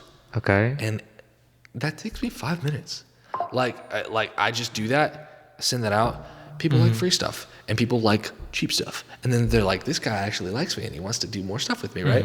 And then they buy bigger stuff and do cooler events and whatnot. Well, that being said, I think there's another way of going about it, which from my other podcast episodes, there is this recurring theme that it's now shift the talent and the personality is starting to shift. Yeah. Whereas, especially you can see this in the industries that, you could be an asshole but still have a great talent. But the fact is that it's starting to go down, and people are now putting more priority in how much they like working with the other person. Exactly. Oh my gosh. Yeah. Yeah. So. Totally. I think they may have like, it's a bad thing when it comes to art, right? Okay. If you have like a good performance and stuff like that. But when we're talking about how much art that you can make, if you're like it's cutting out what you don't like. You know what I mean? You can find somebody that you like who is equally talented or something like that. You know what I mean? Like, and it doesn't take that much more work, especially in the age of social media, where you can find people really easily. Right. But you know, some people you're locked into or something like that, and I think back in the day, but now it's not that hard. Have you gotten yourself on like a film production set before?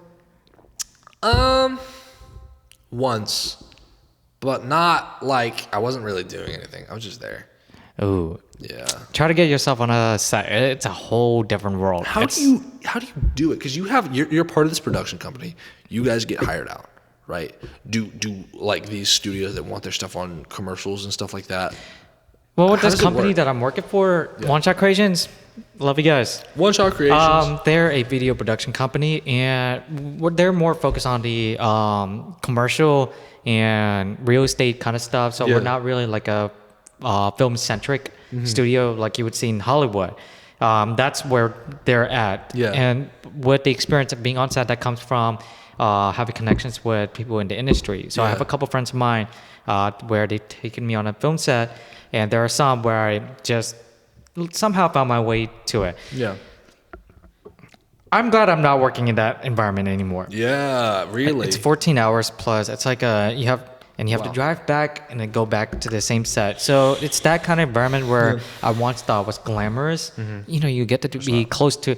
I met the Doc Brown from Back to the Future. Christopher Lloyd, dude. Yes. Whoa. And that guy from the best friend of Zac Efron in High School Musical.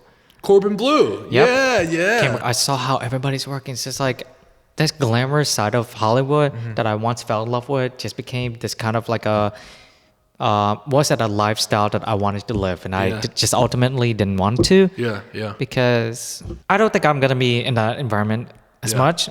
Yeah. But there is an environment where it's like a music video. It's a smaller scale. Yeah. That's the kind of environment I want to be in, and around with people that I enjoy working with. Exactly. Well, this is what I'm talking about. Like, dude, a freaking second Hollywood where you're not working 14 hours a day because you're just doing it with your buds. You know what I mean? I've had this idea to put together basically a Monty Python. Oh, okay, a Monty Python. You know how Monty Python like functioned, right? It was like, do you never know watched that? Sorry. Okay, but like Monty Python. I'm not sure about this fact. This is completely an Abe fact. Okay. But, basically, how Monty Python functioned is it was a group of guys, right, who would get together and make a movie. Okay. Right, like, I have a good idea. Let's freaking do that, and let's pay ourselves to do this, right? And they just got together and made it. And apparently none of those guys actually liked each other or something like that. Wait, did not? Or they did not like each other wow. or something like that. But if we were to make a serious group of guys, right, who just wanted to make, and it doesn't matter if it takes, that's why I love like the idea of, obviously I've never really been on a set or something like that. Well, ish. You will be. I will be. I'm trying. Yes. But you know, I like the idea of, like with the HIRAETH Trilogy, I'm going to take that.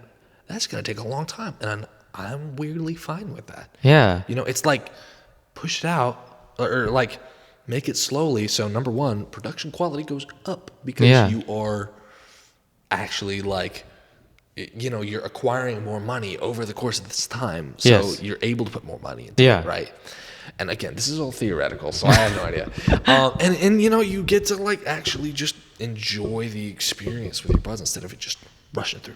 This reminds me of a corridor digital Freddie Wong. Because you know, are you familiar with Video Game High School series? Yeah, I've heard of it. I haven't watched it though.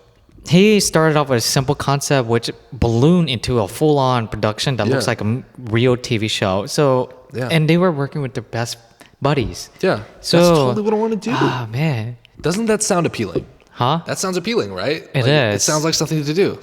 It's just the hard part about that is making sure that the work doesn't affect the friendship, because sometimes work will actually affect the friendship. Burn it. Oh yeah. Well, if you're making something that's cool enough and you're taking your time with it, and it's like if I'm putting my money, I am more focused on having. Well, I think you can craft stronger friendships by crafting strong art. And if you trust each other. In other words, trauma bonding. Trauma bond. Because film is trauma bonding. Yes, trauma bonding. No, actually. Yeah, there's trauma bonding. Going back to the monthly retainer clients, how do you walk us through how you convince yourself that what you're worth is actually what you're worth? I have a tough time with that, actually. Everyone has a tough time with that. Honestly, a lot of the time I'm like, I'm not being paid enough or something like that. That happens a lot. But it's really, I struggle with it, right? But I put myself out there, and it's like, I don't know if I really understand my worth yet as an artist. How come? I price myself too low sometimes. Well, it depends. It really depends. It's just project by project. I'm like, if I like this, I'm like, yeah, I'm gonna. But like, I feel like a lot of the time I don't end up getting. I don't put my standards as high as they should be. You know what I mean? But that's just me. There's a lot of factors that go into that, but I can understand where you're coming from, because one, you have all these other people that could be doing way better than you, and two, it's hard to price yourself right in this market. Oh my gosh. And three, it's hard to find people that want to do it. So, and it's like if I've tried pricing myself higher, and it's like the people that I'm pitching to, I'm not having a lot of people come to me as much. It's mainly I'm cold emailing, I'm cold calling. I probably need to like fix that. I don't know how, but it's like I'm kind of like, my ball is in their court. You know what I mean? They have to decide all these things, so they're gonna go lower. You gotta turn that out the other way around. I know, and I'm trying to think on how I can do that. So when it comes to you, so you work through One Shot. Before, did you work like you did freelance for a while? Correct? Yes, it was. So, so did you was it mainly you messaging people and calling people and stuff like that, or did you had people just mainly coming to you? I never did any of that. Serious? Elaborate on that, because I don't even think I have my Google business listing up. That's probably the main problem. Yeah. But go ahead, tell me. So it's the same way how you are now. Extremely passionate, and I was grateful enough to have friends of mine.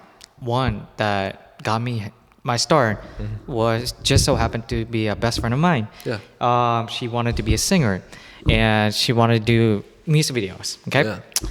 At that time, I knew I just wanted to make music videos. Yeah. I did not think of anything related to business. All I could think of was, let's just do it. I'm making. Yeah. All right. You're making. So, I said you're just making at this Yes. point. Yeah. And that was one of my first earliest projects. It was Sway. Okay. No budget. No budget. Nothing like that. Nothing. But we were somehow able to make it turn into like a somewhat of a Los Angeles kind of a music video in terms of quality. Yeah. I had nothing, no budget, just a Blackmagic Ursa, and and it was through. I guess I would say that you're right, working with the right people that you love working with, and then putting our all into this project. That's how the word it got spread. The work that we did went across the community here, and people that wanted to get the same services that I wanted to do, they called me up. Yeah. And so now, as far as cold calling, I never did any of that. I never believed in that. I never did emailing because I could never just bring myself to do that. Yeah. I just, I guess, well, before that music video, it was with Niceville High School. I shot a Powerade commercial. Really? I won them $10,000 for that school. Whoa. And it was a nationwide video contest. At the time, I was like, yeah, let's do it for fun. Yeah. But I made it I tried to make it look like it was from a Powerade commercial. Yeah. After that one, it was just because of how well you make a video look good. Yeah. That led to other people, agencies that saw my work, and they wanted to have me on their projects. Yeah. But calling again, never did any of that. So here's the thing. Like, I have done exactly what you did. Yeah. And I do occasionally have people come in and they're like, yeah, totally do this. Like, I have a photography studio that really, they like what I do. Yeah. And I was friends with their daughter, and they were like, yeah, dude. Right. Let's work together, right? So they send me out on a few jobs and stuff like that with people who need it. Right. And I really enjoy that, and it's great. I mean, the pay's good.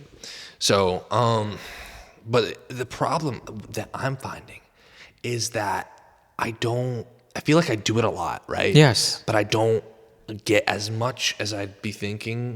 You know what I'm talking about? Yes. Like, but I do get interest. So I did the Rocky Bayou Christian School. You know what I'm talking about? So they we're probably just leaking our IP addresses, but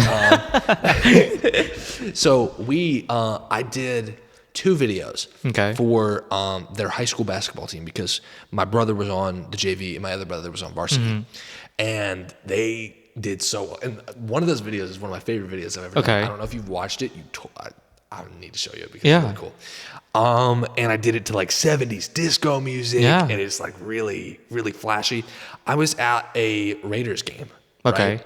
And I was just walking around. I had 3 people pull me over, and they were like, I did this split screen thing where I had like 3 of the guys on the team all like line up a shot. Yeah. With, like, all the same framing, and they all that's a 3 frame, and I saw that one, and they were throwing the hoops. Yeah, I remember seeing that one. I had 3 people pull me aside, and they were like, dude, like, this was not even at the school. And they were like, dude, I loved when you split it into 3. And they walked off, and I'm like, how do you know? Who are you? Yeah. And it's like, I feel like I'm getting the connection in the community. Yes. But I'm not getting as much interest as I'd like. Well, part of that could be the pricing, where lower pricing tends to have this thing where people think it's not a good service. Yeah, exactly. Yeah. But you have a middle. You're making me thinking about how it started. It's just, I think I just got really lucky. After 2019 or 2020, especially COVID, it just died off. Yeah. The momentum just... The momentum. Yeah, but man, I took all that for granted. No, you didn't take it for granted. Dude, you took what you were given, right? You were given, and then you worked, and you kept going with it, and look where you are now. And you're still going. Fuck? No, I quit multiple times. Everyone quits multiple times, but you're back, and you're going. That's hard. It's hard. It's hard.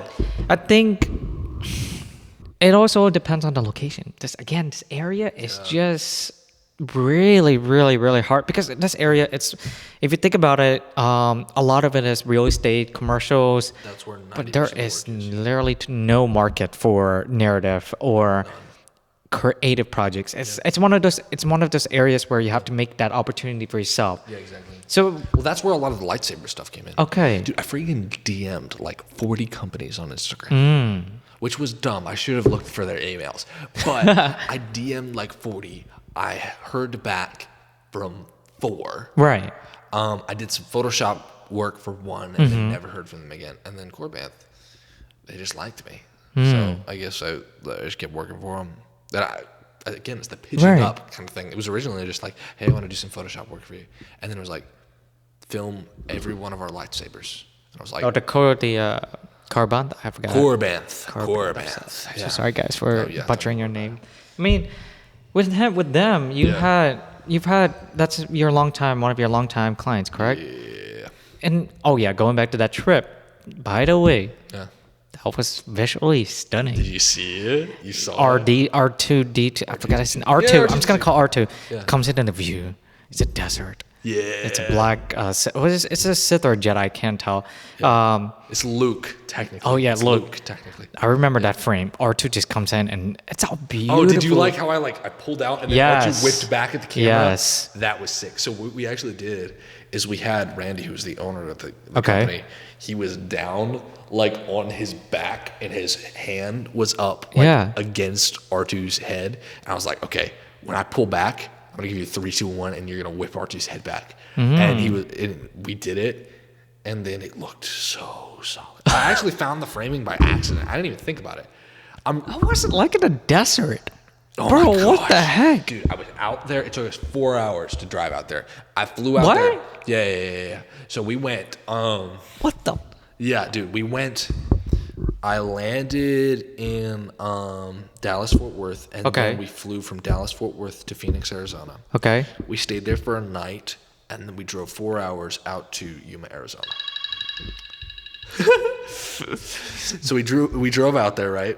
And we crossed over the border into California, right? Yeah. Only like 5 miles out or something like that. And you have the Arizona skyline. I don't know if you've ever been to Arizona. But there's a desert there? Because when I saw that, I thought you went to Tunisia or... I know, dude, it was crazy. So you're looking out, right? And it's like you're driving through Arizona and you're looking around and it's like mountains and cactuses and stuff like that. And then you get to this wall of sand in the middle of nowhere. Yeah. And you drive into it and it looks like it goes out for forever. And the weird thing is it messes with your horizon kind of thing because you look out and it looks like a painting, like a genuine matte painting or something like that. And we were out there, I think we shot only for 2 hours or something like that. And then we filmed everything that we needed. So I found out that spot is where they filmed Return of the Jedi. It's where they filmed Raiders of the Lost Ark. It's where they filmed Casablanca, dude. What the fuck? It was like you felt the history. We actually ran into a guy who was dune buggying there. And he had been there when he was a kid when they were shooting Return of the Jedi. We interviewed him and everything, and it was really cool. Wait, was this the scene where Luke was on that? I don't know if it was an animal, but there was a. Oh, it's not the fighting the Rancor scene. You're talking about the Sarlacc pit. No, not that one. He was fighting. Oh wait, no, I think you might be right. Fighting against fighting Jango, Boba Fett. Jango. Oh wait, it was Boba Fett and Jabba the Hutt. Yeah, yes, we were there. What the heck? It was sick, dude. We were in the actual. So the plan, if it works, is because the commercial actually is really cool. It's gonna go out on the 29th, something like that. Yeah. Officially, it's going on somebody's YouTube channel. I forgot who it is, but the plan possibly is to go to these other Star Wars shooting locations. Oh. So over to the Redwood Forest, Tunisia. That's the one. I think that's the Tatooine. Yeah. So they have a few different shooting locations for Tatooine. But that's the plan. Fingers crossed. Wow. We can do it. That's a hell of a campaign. That's a hell of a campaign. I know. Well, I'm really good at convincing. Oh, okay. It was really... So Randy had the idea. Yes. He owns the company. And Hi, Randy. Hi, Randy. Good products from the looks of it, by the way. I actually have I may be shooting this week with 5 different sabers, so you should totally come out. Whoa. Lightsabers. Okay, go on. They're also really fun to film. Because they're really fun to film. Yeah. Because, you have to use a big stick of light, basically. Oh, I can imagine. You can light frames really easily. But we'll see. Okay, where we go. that I'm happy to hear that. And I think this one of those clients will definitely influence your sci-fi film because the way you film it, I can definitely tell that there's a lot of influence from your, getting into this career. Keep at it. You're doing great. Yeah. Don't lose your passion. Fingers crossed, bro. Fingers crossed. All right, guys. This is actually the part where we dive into the surprise. Surprise, baby. It's not really a surprise. We've talked about it HIRAETH 5 times. Trilogy. HIRAETH, baby. So we're gonna start talking. HIRAETH. HIRAETH is a trilogy that Abe is currently producing. And I gotta say, go check out his YouTube channel. He has a video where he dives into the screenplay and the renders of the ships. It's pretty sweet. The characters. That's pretty sweet. Beautifully well done. Reminds me a lot of Blade Runner and oh my gosh, Dune, especially Dune. Yeah. It reminded me of Rebel Moon by Zack Snyder. The creator. Creator was lit. And the dual Star Wars Visions episode. Yeah. I don't know if you've seen that. It's a black and white. It's like the anime stuff, right? What? They have the like animated sequences and stuff. Yes. Like that. Yeah. Yes. That's really It's cool. just, but most really well of all done. is the Rebel Moon series or the movie. So, HIRAETH, dude. Yeah. Where's the inspiration coming from?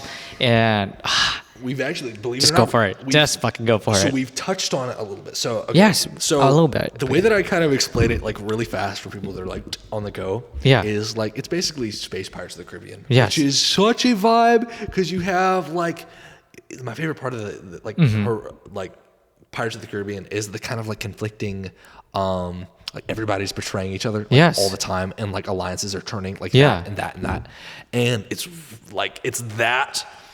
And then it's almost so a lot of the inspiration had come from like what we were talking about, the Star Wars Legends and stuff like that. Like there was this book series that was about Han Solo's former life. Or something like that is really interesting, and I loved the idea of it. Like it touched on like. Okay, so the Solo movie, right? I'm kind of rambling a little bit. But, you're good. Han Solo, the younger version of Okay. You know the movie that came out, right? Yes. So the problem with that is it kind of felt like the movie about how Han Solo got all of his stuff. Yes. You know, and what I loved about the Han Solo books that were produced in like the 90s or something like that. Wait, was this along during the time at the same time with Star Wars, or was this after? After 4, 5, and 6, right? Oh, okay. Before 1, 2, and 3, and it's really interesting. So it was written by A.C. Crispin, and it was about how Han Solo adopted his philosophies and stuff like that. So like at the beginning, I think he says, a hokey religion is no match for a good blaster at your side, kid. And you see like, oh, it's because Han Solo was into this girl who was in this cult, and they were like brainwashing all these people, and it was like crazy. And it was like it's really interesting stuff. And I love and then you have the Pirates of the Caribbean influences. A lot of it also stems from The Mummy and The Fifth Element. I love The Fifth Element. Okay. It's kind of like my own Fifth Element. Yeah. But it's for people. I'm kind of rambling a little bit, so I'll give like a basic like plot arc. Kind of, it's about this pirate smuggler named Solomon Toombs, who's this 7-foot tall clairvoyant. Right. Okay. It's crazy, and his artificial intelligence unit, who's the first artificial intelligence unit to develop a soul. Okay. And so he's in this band of pirates. All of these guys want to have their own artificial intelligence unit that has a soul. It's kind of like having an Air Bud. Okay. Right? It's like, oh, like you have a dog that plays basketball? I want a dog that plays basketball. So Solomon is completely against like all of these pirates having their own version of Bo, because it's like splitting up a soul into a bunch of different like slices. And it's like, if I make a copy of Bo, then where does the soul go to? And because he's kind of a clairvoyant, he knows like, okay, Bo has a soul. Yes. Right? So you have all of these pirates. I don't want to spoil it. Don't need to spoil it. Just basically, give us summary. all of those guys want their own bow. Solomon doesn't want it. there's this big climax, and there's some Oh. supernatural elements Yeah. about some freaking space pirate zombies, and it's fire, and I love the thing, and it is way too high budget for me to produce, but I'm gonna try my best. Well, I actually would like to dive into the screenplaying process. How was that like? Because one of the hardest part in screenplaying is staring at the goddamn white piece of Blank paper page. with a blinking. At a blank page. That's great. So, I wrote an entire screenplay of the idea Yes. of what I was doing at the beginning, and at the time, I was watching a lot of space westerns. Right. Okay. I was watching Shane, Django. Oh, Django Unchained, yes. a lot of spaghetti westerns Okay. and stuff like that, and a lot of American And you, westerns. and you Clint Eastwood too? I didn't watch as much Eastwood. I mainly watched, straight spaghetti westerns Okay. and stuff like that, which I like, over in Italy. Yeah. And they were nice. But I was watching a lot of these westerns, and I was writing it, right? And I was realizing, dang, I accidentally turned this into a space western. So I took the plot structure, right, that I originally envisioned, and reformatted it. Like, I think I'm on my, I want to say 7th draft of it. And I had written like 3 more screenplays before this. So I've written a bunch. And I hadn't done anything with the other ones because when I reread it, I was like, this is crap. You know what I mean? And I try and reread it, and I'm like, this is still crap. And so I abandoned the project. But this, I read it once I was done with it. In the first draft, I was like, okay, there's some tuning up that I have to do. But this is good. And so I sent it out to about 25 test readers or something like that. And some of them were my friends. Some of them were other people in the creative sphere that I knew were going to actually tell me if I did something crap. Okay. Everyone, actually really enjoyed it. It's a fun ride from start to finish. It's crazy. It's brutal, but it's got this heart to it that I love. And Solomon and Bo, their characters are so distinct and so it works so well. Yeah. I'm incredibly proud of it, and I need to get it to a screen. I need to. Well, what was the difficult part about the screenplaying process? Making the screenplay. I can imagine. I can almost imagine you and you're in your room and you have all these ideas, Yeah. but it's so hard to connect one and the other. Yeah, oh my gosh. And I mean, you have this act structure. You have Act 1, Act 2, Act 3. You have the resolution, climax, and all of that. Yeah. What was the hardest part in that process for you? So I wrote that first draft. That was Right. the entire movie, right? And that whole thing, the first act, I really, I enjoyed writing it. And I was Okay. like, this first act is sweet. This is great. And then the rest of it, I went on a tangent, and I didn't realize that I went on a tangent in a completely different way, even though I'd structured it in a completely different way. Right. I went somewhere else. And that second and third act, I was like, this sucks, and I can't get out of it. And then I was like, okay, I really like that first act. Where did I go wrong? Because that time where I was writing the second and third act, I was also in a really bad mental state in my life. Oh, I'm sorry to hear it. Oh yeah, it wasn't that bad, but it was I was in a bad mental state just because. And that second and third act suffered because of it. And I thought, what did I love so much about the first act? And I was like, I love Solomon and Bo's relationship. It is so tangible, and it is so it's almost like Wreck-It Ralph. It's like Wreck-It Ralph and Vanilla. Yes, It's yes. like that. And it totally works so well. And that I sound really cocky saying that, but it works, and I loved it. Okay. And I was like, okay, what I got to do is I got to reformat it, and then I split everything into thirds. Okay. I was like, okay, I'm gonna have of the first act, I'm gonna have a first, second, and third act inside that first act. So Oh, it makes wow. it easier for me. Okay. And you're following the hero's journey and stuff like that. But then, when you first write and you write your first, second, third screenplay, you're like, okay, this page right here is where I'm gonna hit The Dark Night of the Soul. And I feel like if you have to think about that, then it becomes apparent and it doesn't become a movie anymore and you're following a guideline. And if it just, the thing is, I wrote HIRAETH and then it's like, I looked into it and I'm like, oh, there's the hero's journey. Okay. It's already baked into it. I just need to spruce up the parts that actually need to be more clearly defined as part of the story. You are so passionate about this shit. It's great. I am. And I found it. And I have part 2 and 3 structured out. I'm also writing that at the same time. Whoa. It's really Wouldn't that conflict with, when you're writing them out at the same time, isn't there a higher chance of... Well, I finished part 1. I'll Yes. rephrase. And I'm into part 2. And I have all 3. Like, everything's been structured, right? I see. But I'm only focused on perfecting part 1, which is what every filmmaker says. I'm working on part 1, and I don't know about part 2. I don't know about that. Obviously, I want to do it. Obviously, everybody wants to do it. And low key, the plot in part 2 is so crazy. It's so good. It's so dense. Oh my gosh. And I can't talk about it until one's out. Of course. But, again, NDA. There's just a NDA. But no. It's cool, dude. And I just want to talk about all the characters. No.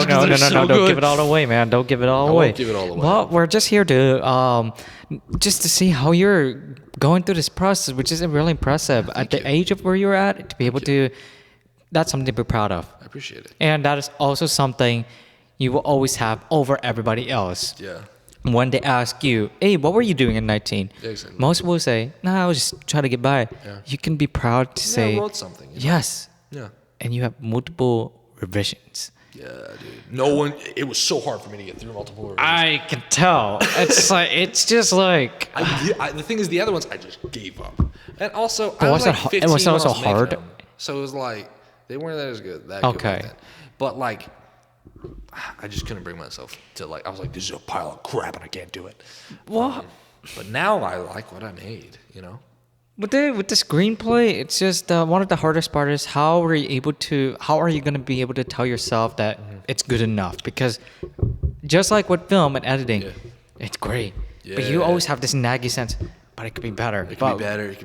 How do you know that what could be better is something that might damage the quality of your... Yeah.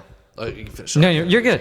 Okay. All I'm just saying is how are you able to manage the idea of the fact that your script is already good enough, but you feel like it could be better without knowing that what could be better could be something that could damage the overall quality of your story. Exactly.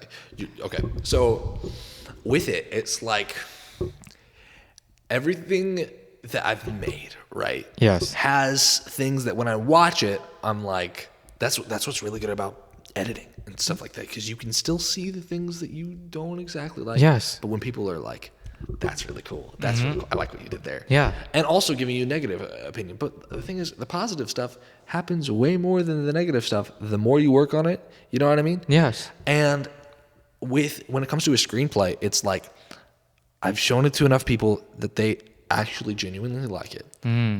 I genuinely like it, and there are some things that definitely could be spruced up. Especially when it comes to budgetary things, because there's some things in there I don't know if I can do. Genuinely, I don't know if I can. Yeah. But Ganesh, because he's showed me a few of the renders that he's made, and he's actually, I need to show you. He's got the beginnings of a flight sequence started, and it is so good. Oh wow! Is it like the Star Wars X Fighters? Yeah. It's like so the Angel's wing is kind of like a giant X-wing kind of, except it's got two independently rotating wings that flip around and stuff like that, and it's all rigged, it's all rendered, and it's ready to go, and it looks so good. Sorry guys, you can't see what I'm gonna say. No, actually that leads to the last few questions about the HIRAETH. Now, when you get to this point, how have you started making plans for when you start pitching? Because eventually there will be a point where maybe I can't do everything on my own. Maybe I need some financial help. Yeah. So, that path could be a Kickstarter. Yeah. You can even go to a studio and pitch it to them. Yeah. What does that look like for you without giving too much details away? How are you planning on getting that stage ready? So here's the thing. I spent 2 months. I'm not even exaggerating there. Like 2 months. Damn. Perfecting an Indiegogo page, and it's all A what? an Indiegogo. page, Okay. and it's all done. But the thing is, I got to the end, and I'm like, dude, am I ready? Am I ready? And it's like, the thing is, what I found is, I don't think I'm ready to ask money for people. Okay. Unless I, number one, have a solid cast and crew in play already. Because if I cannot find a Solomon and I cannot find a Bo, the end product is not going to be good. not going to work. And I know that it's not going to work unless I find the perfect people for it. And if I can, and I think I've sent like, What about a proof of concept? well, the idea is that, yeah, I want to, but the thing is, it's like, I mean, it's the same way with Deadpool. yeah, exactly. Deadpool would never have been made until Ryan Reynolds, yeah. he leaked the footage of Deadpool, and look where we're at. We're literally having a movie with Deadpool and Wolverine. Exactly. Yeah. So- Totally. Yeah, you're right. And it's like, when it comes to that, it's like, I have scenes that I'm like, okay, I could film this. Yeah. I could do this out of budget or out of pocket, right? Right. And I need to, again, I need to sell the chemistry between Solomon and Bo. You know what I mean? And I need to find those people first before I start asking for money. And I am offering that to the camera. If anybody thinks that they look like Austin Butler or Grace Van Ryan, give me a DM call or whatever. Literally anything. My email is babyspielberg@gmail.com. That is genuinely open for you guys. But, or I don't know if you made it, but HIRAETH Trilogy.com, because I've noticed that's not a bad idea. Actually, yeah. Just put everything into one place. So HIRAETH@Trilogy.com. Yeah, baby. Wow. Yeah. But yeah, going on. So you still need to find the right two people, which will determine. Well, technically, right, like 5, which is it's a cast. There are more characters that I have talked about a little bit. I probably could go into detail about them. Hey, don't spoil the surprise. I won't spoil it yet. Yes, keep it. But right now, like Solomon and Bo are like the leads, and if I can't get like a real bond, you need the chemistry. I need the chemistry. I need to feel that these are like the perfect people, and I can't find anyone else on the planet. Which is a giant thing to ask, right? Yeah. But it's doable. And I have been putting in the work. I've been sending out literally on like freaking Facebook and stuff like that. Like, hey, here's all the descriptions and stuff like that. Here are some art that I've had commissioned and stuff like that. I need to find these people. Yes. And I probably should look into a casting agency. I don't know. I've looked into some. I don't know who to look into really. I think you're still working towards that stage, and I think the time of doing that right now is not right. Yeah. Because like you said, it's probably predestined right now. Yeah, exactly. It's predestined. Yeah. Totally. Yeah. Well, now we're not gonna spoil everything, guys. But do you have anything else that you want to say about that trilogy of yours? Any last words that you've been dying to talk about and want to share? I'm thinking. NDA. Okay. You can't pick. Okay, there's a lot. Yeah. Okay. No pressure. You don't have to. No, I'm thinking because there's a lot, but I'm trying to think like what would be the most interesting tidbit of information. Everything about it is interesting, dude. It's fairly interesting. Yeah. Did you say fairly? It's fairly interesting. Okay. Bro, you're underselling yourself. What the fuck? Gotta stop doing that shit. Honestly, I think I've pitched a little bit enough. I think that's okay. I have the stuff out there. I don't know. There are other really cool things in the thing, but I don't want to. Okay. Just let the work speak for itself. Just yeah. Okay. All right, we're gonna end it up with that. I could say it's supernaturally good. But we'll let his progress speak for itself. If you want to keep up with the progress, you can follow him on his YouTube channel as well as Instagram, Baby Spielberg. And he also, what is it? Do you have HIRAETH dot? Yeah, it's HIRAETH Trilogy. You can find it through my Instagram. Yeah, it's all in there. So keep up with his progress and please consider helping him out because as you guys can clearly see, he's very, very, very passionate. Thank you. That's not something you don't get very often. So, hey, I want to thank you for literally allowing me this kind of platform. I love genuinely what you're doing. I think what you're doing is incredibly important. I think that your freaking work ethic is insane. I've seen your Instagram and it's insane. And like, I don't know, I'm just glad to be here. And I freaking want to come back because this is lit. Okay. Well, that being said, we will have that on the idea board that I have, or no, guest list. Guest list. That'll be 58 now because that'll be added on the bottom, and I'll see you soon when you get up to the next line in line.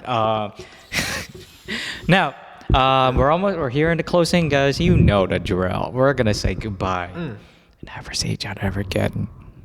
Yes. Yeah. So, where can people find you again? I know you said it multiple times, but I gotta do it. Baby Spielberg for the Photoshop stuff, Knapp stories, KNAPP stories for my cinematography stuff. Just check YouTube. Check Instagram. Yes. I'm mainly active on Instagram, and freaking follow this guy right here. Oh my gosh, most beautifully laid out Instagram I've ever seen in my life. Holy crap. There's people. Dude knows how to format.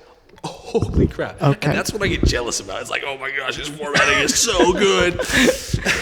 Well, let's not forget the friends that you mentioned on this podcast. Oh my gosh, you guys have supported his career and his dreams, so please keep doing that. Yes, you guys are awesome, even though I have no idea who you are. And people that I haven't mentioned. Yes. I love you too. Yes. You are also important as well. Absolutely. It's like the end screen in the movies, the credits. People can you just edit them rolling in or something like that? Yeah. And like Full House music playing. Yes.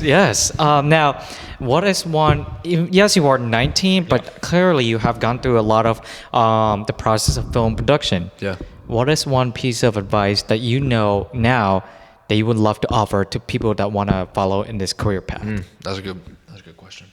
I would say literally go out and find people like you, dude. I'm not even joking. Like finding people who genuinely want to make will inspire you to make. You know what I mean? Like I'm so lucky because I'm surrounded with people that are always making cool stuff.